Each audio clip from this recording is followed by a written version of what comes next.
फर्ज करें आपके पास ना एक ना कम्प्लेक्स नंबर है z is equal to a plus b iota.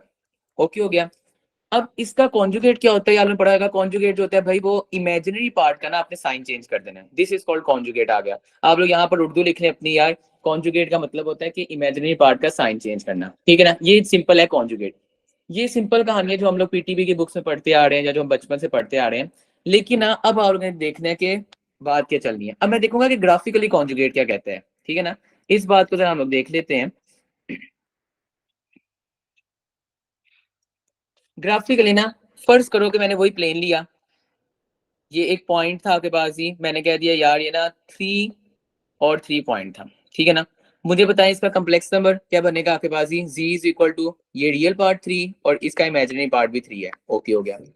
अब मैं आपसे कहता हूँ कि यार इसका ना आप लोग मुझे कॉन्जुगेट बताओ क्या आएगा। आप लोग फौरन कह दो इमेजिनरी साइन चेंज करके 3 माइनस 3 होता है इसका हो जाएगा कॉन्जुगेट आ गया। ओके हो गया। अब अगर मैं इसे प्लेन पर इसका कॉन्जुगेट लिखूं तो किस तरह लिखूंगा, एक्स एक्सिस पॉजिटिव है इसका और y जो है वो नेगेटिव है 3 और -3, ठीक हो गया ना। अब ये देखो जरा असल में ये क्या शो कर रहा है कॉन्जुगेट। फर्ज करो एक बंदा यहाँ खड़ा हुआ है, एक बंदा खड़ा हुआ है आपके पास ही यहाँ। अब देखो ये इसकी असल मिरर इमेज नहीं बन रही। देखो ना ये बंदा है, फर्ज करो दरम्यान में शीशा लगा हुआ है आपके पास ही, एक बंदा है उसका यहाँ खड़ा हुआ है, तो ये आपके पास मिरर इमेज देता है। तो ये बड़ा इंपॉर्टेंट एमसीक्यू है कि जो कॉन्जुगेट होता है ना आपके पास, आप कोई भी ले लो वो हमेशा आपके पास ही y को चेंज करता है, y को चेंज करेगा तो हमेशा मिरर इमेज बनती है। तो कॉन्जुगेट जो होता है, conjugate is always mirror image होता है आपके पास। ये बड़ा इंपॉर्टेंट एमसीक्यू है। ये आपने एक बात याद रखनी है। अच्छा अब इसी से ना आपने एक और रिजल्ट निकालना है। देखो जरा मुझे जरा एक बात बताओ कि अब आप लोग को सिमेट्रिक में आप लोग को एक चैप्टर नंबर 11 में जाकर फर्स्ट ईयर में पढ़ाना है, लेकिन मैं आपको थोड़ा सा भी ना कॉन्सेप्ट दे देता हूँ सिर्फ कि फर्ज करो आपके पास ना ये एक पॉइंट है, ये पॉइंट मैंने बनाया और ये बनाया, ये y एक्सिस था आपके पास, ये x एक्सिस था। ये होता है सिमेट्रिक अबाउट y एक्सिस, ये होता है symmetric about y axis. Okay. इसी तरह अगर मैं एक पॉइंट यहां बनाऊं यहां बनाऊं, ये होता है सिमेट्रिक अबाउट x एक्सिस, ठीक है ना। ये देखो ना इस तरह करके अपनी शक्ल बदले, x एक्सिस में ये इधर y एक्सिस में आ रहा है, ठीक है ना। अच्छा एक और होता है, वो होता है आपके पास ही यहाँ एक पॉइंट और एक यहाँ पॉइंट हो, इससे हम लोग कहते हैं सिमेट्रिक अबाउट ओरिजिन आ गया।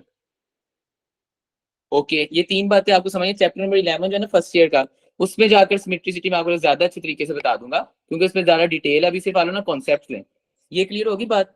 अच्छा अब यहाँ से आप लोग देखो अगर कॉन्जुगेट जो है ये सिमेट्रिक अबाउट एक्स एक्सिस है, वाई एक्सिस है या ओरिजिन है, ये सिमेट्रिक अबाउट एक्स एक्सिस है।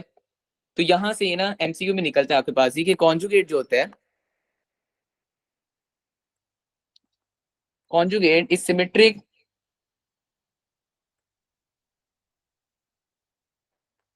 About x axis. अच्छा इसी तो ना वो एक्सिस की जगह क्या लिख सकता है, वो रियल एक्सिस लिख सकता है आपके पास, ठीक हो गया ना। अच्छा अब एक लास्ट एमसीक्यू ग्राफिकली जो हम लोग इसको देख रहे हैं। अब मुझे बताओ कॉन्जुगेट जो है वो हमेशा किसको चेंज कर रहा है, वो आपके पास इसके रियल पार्ट को चेंज कर रहा है, इमेजिनरी पार्ट को चेंज कर रहा है।